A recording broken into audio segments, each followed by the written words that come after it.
त्र्यम्बकं यजामहे सुगन्धिं पुष्टिवर्धनम् उर्वारुकमिव बन्धनान् मृत्योर्मुक्षीयमामृतात् यो रुद्रो अग्नव्यो अप्सुय ओषधीषु यो रुद्रो विश्वा भुवना विवेश तस्मै रुद्राय नमो अस्तु तमुष्टुहि त्र्यम्बकं यजामहे सुगन्धिं पुष्टिवर्धनम् उर्वारुकमिव बन्धनान् मृत्योर्मुक्षीयमामृतात्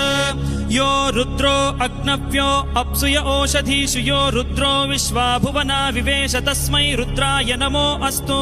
तमुष्टु हि यस्विषुः सुधन्वायो विश्वस्य क्षयति भेषजस्य हेसौ मनसाय रुद्रन्नमोभिर्देवमसुरं दुवस्य अयं मे हस्तो भगवानयं मे भगवत्तरः अयं मे विश्वभेषजोऽयं शिवाभिमर्शनः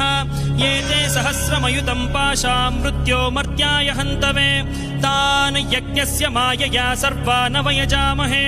मृत्यवे स्वाहा मृत्यवे स्वाहा ॐ नमो भगवते रुद्राय विष्णवे मृत्यवे पाहि।